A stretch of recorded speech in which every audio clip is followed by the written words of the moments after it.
¿Qué tal, amigos de Un Café Bien Conversado? El día de hoy voy a platicar con Abel Quiroz. Él es pianista, es mi amigo y es uno de los músicos más virtuosos que viven en esta ciudad. Abel, ¿cómo estás? Buenas tardes. Muy bien, muchas gracias por la invitación. No, gracias a ti por aceptar. Oye, yo te decía hace un momento, el piano para mí es uno de los instrumentos más maravillosos que existen. Yo de niño quise ser pianista, por razones que ahorita no vamos a tocar, no vamos a decir por qué no lo fui, pero es un instrumento completísimo y para mí, cuando pienso en música, yo creo que a mucha gente le ha de pasar. Te dicen música y lo primero que viene a tu mente es un piano. ¿Qué ha significado para ti en tu vida este instrumento? Bueno, ahora sí que para mí pues sí me ha abierto muchas puertas. Yo inicié como guitarrista a los 17 años, pero ya también por cuestiones de trabajo, realmente tiene uno más trabajo como pianista y sobre todo también para componer es muy, bueno, yo siento que es más fácil componer por medio del piano que por medio de otro instrumento. Claro, recientemente vi por redes sociales que estabas presentando un concierto donde digamos la pieza principal era una composición tuya. No, fueron varias, bueno, fue un programa de puras composiciones propias. Todas eran composiciones Sí. tuyas. Eso a mí me llama mucho la atención porque componer no es nada fácil. Y una cosa es decir, soy pianista porque interpreto, porque leo una partitura y porque la ejecuto bastante bien. Y otra cosa es decir, compuse una pieza para piano. Cuéntanos un poquito acerca del trabajo creativo que debe de existir para la composición musical de este nivel, que no es lo mismo que componer una canción para la novia en la guitarra. Bueno, es que, bueno, pues yo empecé con algunas cosas, sí, digamos, académicas, pero después también por el bagaje que traía yo, ya fue que compuse también algunos temas como de jazz, bossa nova, etcétera. Porque tuve la fortuna también de tomar un diplomado, que en paz descanse, con el maestro Juan Antonio Arcaraz, de apreciación estética. También me metí también en un curso de sonido 13 con el maestro Juan Guerrero Esperón, algunos cursos de música popular con Vicente Garrido y Mario Ruiz Armengol, de jazz con el maestro Héctor Infanzón, Wow. y melómano desde desde los 10 años. Entonces, todo eso me ayudó mucho a pues a ir ampliando el universo sonoro, sobre todo para la creatividad. Siempre se dice que debe uno de tener más influencias, porque hay muchos que solamente se basan en la técnica, y ahora sí que es como ahorita están permeando muchos compositores a raíz del maestro Arturo Márquez, pero todos tienen esa impronta y ese sello. O sea, no tienen tanto algún sello particular y es mucho basado solamente en la técnica, no les ha permeado tanto otras influencias musicales. ¿Cómo se logra componer, Abel? A ver, yo me trato de situar en los zapatos de un compositor de música, de piano. Digo, a ver, ¿te imaginas? Te lo voy a preguntar de manera muy vaga porque yo de piano no sé nada. ¿Te imaginas la melodía en tu mente? Después la llevas al piano, después la escribes, o tienes los sonidos en tu mente, tomas un cuaderno pautado, una hoja pautada y vas escribiendo las notas y después ves cómo suena.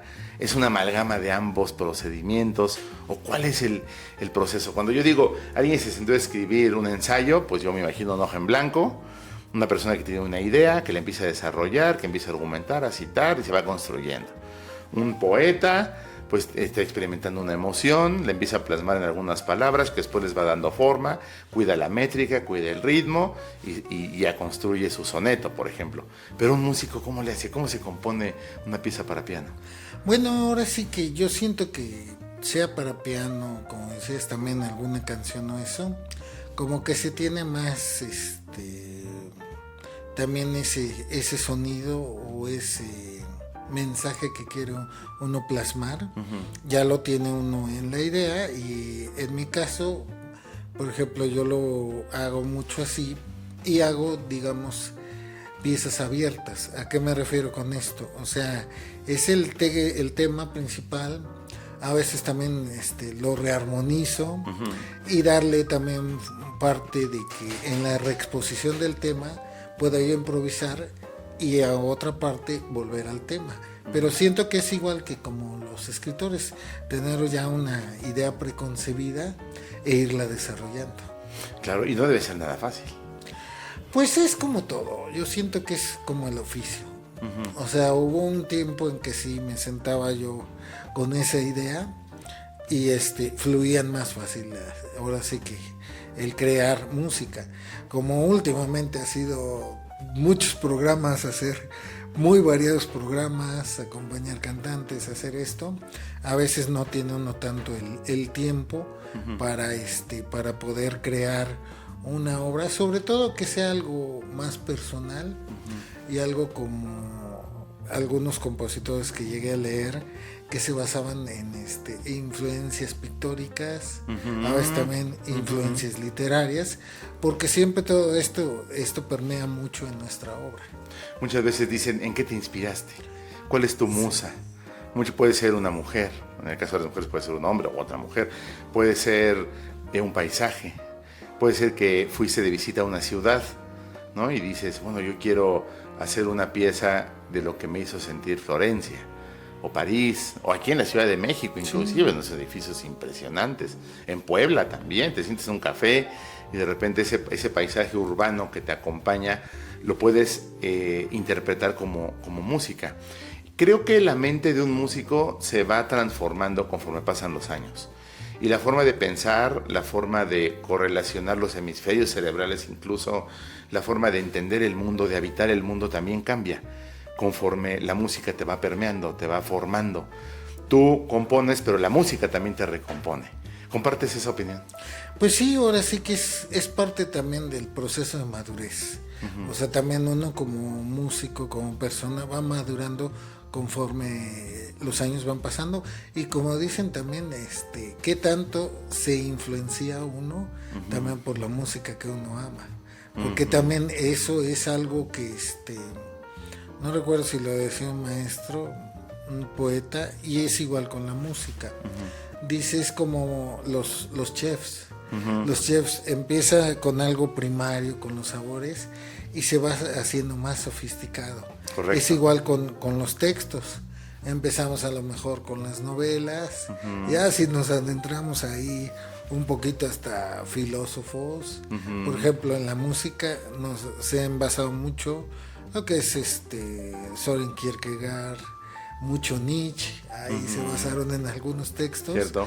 De hecho, ahí la unión hay un libro que se llama El origen de la tragedia, que precisamente habla de la investigación que hicieron Nietzsche y un gran músico como fue Richard Wagner.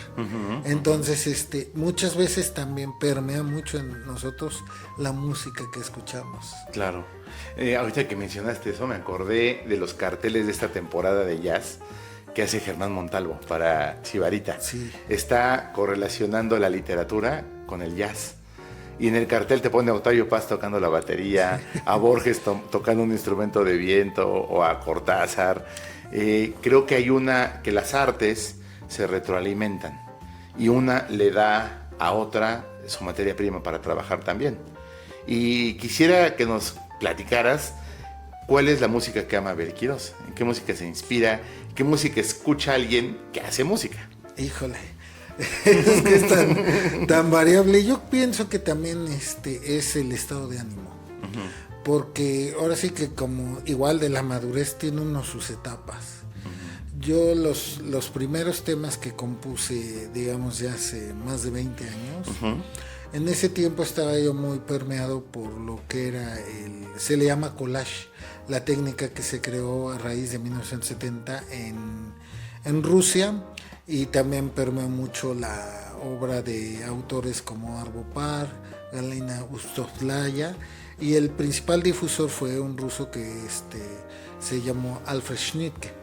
Entonces mucho permeó un poquito de eso y de lo que yo recordaba de la aleatoriedad libre.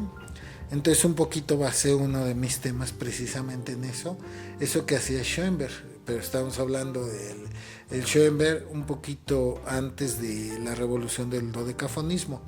de las primeras piezas, digamos, de ahí de 1914, 1915, que es una obra que es el Opus 16, las 5 piezas para orquesta, que digamos es como su experimentación.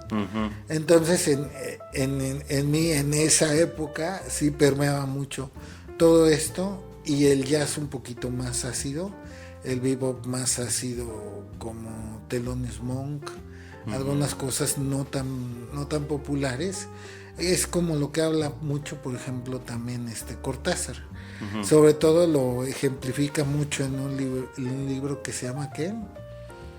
La vuelta al libro en 80 días o algo así, haciendo ahora sí que ahí el paralelismo con la vuelta al mundo, pero él ahí habla mucho sobre un filósofo de la música, como fue Theodor Adorno, que es más, hasta su gato lo llama así, y él habla mucho, habla mucho de Thelonious Monk, de Coltrane, también un poquito Donoso, varios literatos, José Donoso, sí se metieron mucho también a esto, Mario Vargas Llosa. Ah, totalmente. Sí. Entonces él, por ejemplo, hacía mucho el paralelismo de lo que fue el expresionismo en pintura también, porque nombra mucho al gran Egon Schiele.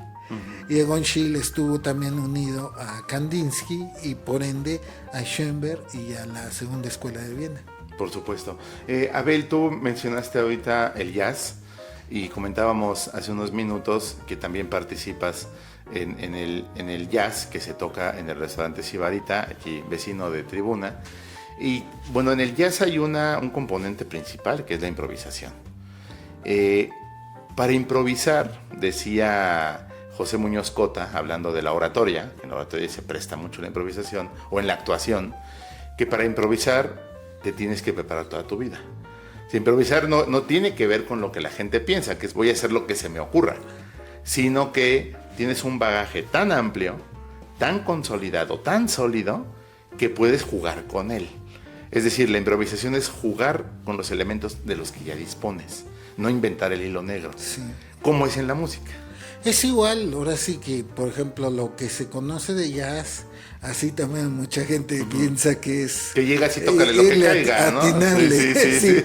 No, pero por eso es tan complicado el lenguaje, porque aquí lo que manejamos, lo que se le denomina armonía moderna, pero estamos hablando de este tipo de armonía en la música académica se utilizó desde 1910 con Scriabin. Hay algunas cosas ahí, pero los que le dieron más forma fueron jazzistas de la década de los 40, que es donde viene el avance. Porque hay que recordar que el jazz en sus inicios era solamente de tradición oral. No había las bases. Poco a poco se fueron cimentando las bases. Entonces la improvisación ya en la actualidad sobre el jazz ya es un estudio previo de lo que es la armonía, la formación y combinación de acordes, se les llama acordes de extensión, ya oncenas, etcétera. Entonces ya es así como en literatura todo es, como dices bien, un bagaje muy amplio para tener como los pintores, ahora sí que poder tomar diferentes colores, las diferentes sonoridades es diferentes colores, porque hay que recordar que también en el jazz tenemos infinidad de escuelas. Además, en el jazz, cuando se improvisa, por ejemplo, en un jam, donde varios músicos empiezan a entrar, y si en el público había un músico que en la cajuela del coche trae, no sé, una flauta, o trae una trompeta, o trae un sax, o inclusive alguna percusión, y quiere, lo baja y le entra.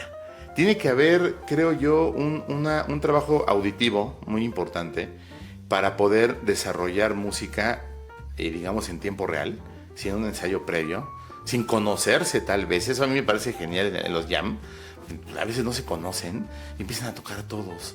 Y se oye bastante bien. Y dices, ¿cuántas horas ensayaron? No, pues yo no lo conocía, acaba de llegar. Y creo también que se requiere una especie de empatía, una especie de ponerse en el zapato del otro músico, de escucharlo. Creo que esa es una de las expresiones más acabadas del trabajo en equipo, que no está planeado. Pues sí, es lo que decía de hecho un músico, un gran guitarrista, Pat Metheny, que esa era la diferencia con otras músicas, que el jazz es donde todo mundo es importante. Entonces a veces sí parece que fuera difícil como que esa forma de congeniar, pero siempre nos ponemos como que de acuerdo en temas que son familiares a nosotros. Entonces esa es la cuestión por la que también puede uno empalmarse más fácilmente. Pero pues hay que recordar también que mucho de los temas de jazz, los inicios era música popular, eran de musicales. O sea, ya el jazz como tal, como expresión pura, como música pura, sí se creó, pero solamente en corrientes como el bebop o eso. Porque hay que, ahora sí que nombrar, por ejemplo, lo que fue la época de las Big Band, que eran canciones populares o eran temas para que bailara la gente. Entonces no era tan expreso de crearlo con el fin de la improvisación, sino ya se fue dando conforme el tiempo. De hecho se fue dando ya lo que es el jazz puro, porque pues, si nombramos temas así clásicos como Autumn Leaves, pues es una canción francesa. Entonces ya en Estados Unidos le pusieron letra en inglés, claro, y ya después formó parte del acervo del jazzista, pero es partiendo de música popular. Claro. Oye, Abel, y bueno, cuéntame acerca de la ejecución. Quiero también desmitificar un poquito lo que muchos pensamos, tal vez que tú me ayudes en esa labor. Decimos, si yo tengo una partitura y tú tienes la misma partitura y los dos somos pianistas, se va a oír igual. Pero no es cierto. Se resulta que se escucha distinto. La ejecución también tiene un cierto feeling, tiene el toque del músico. Pues es que ahora sí que digamos que la partitura de un jazzista, esa es la base, digamos, la base, la melodía, pero muchas veces se utiliza, como decía hace rato, la rearmonización. Entonces ya al estudiar ahora sí que es como matemáticas aplicadas a la música. Wow. Entonces ya es, pues puedo meter este acorde, pero antes puedo anticipar con esto para llegar a esto. Ya es una amalgama de todo lo que va uno conociendo, y también tiene mucho que permear el ritmo. No siempre le queremos dar a veces el mismo ritmo. Por ejemplo, claro, hay hasta en orquesta se oye distinto. No, pues sí, por ejemplo, hay un homenaje que hizo una jazzista muy buena, Eliane Elias, a Chet Baker. Y Chet Baker siempre fue swing. Pero como ella viene de latitud tropical, o sea, de Brasil, muchos temas en esa grabación son bossa nova. Claro. Entonces, no lo pudo evitar. Sí. Entonces ahí está también eso de que puede uno transformar un tema, o como está ahora muy de moda el jazz vintage, que hay muchos jazzistas que están recreando la música de los 20. Correcto. Antes de que terminemos esta conversación, Abel, yo quiero que me cuentes de manera muy breve la lectura que tú haces del público poblano. Creo que Puebla es una ciudad que tiene un público importante, gustoso de la música, pero desde el lado del músico, ¿cómo lo observas? ¿Cómo lo analizas? Bueno, depende el lugar. Yo siempre voy contextualizando, porque a veces es algo que no estudiamos mucho. Eso es muy importante. O sea, como decíamos de Sibarita, es un público que sabemos que es más abierto a escuchar nuevas corrientes. Yo soy pianista de la Casa del Mendrugo, y ahí el público no es público de acá, entonces vienen muchos visitantes.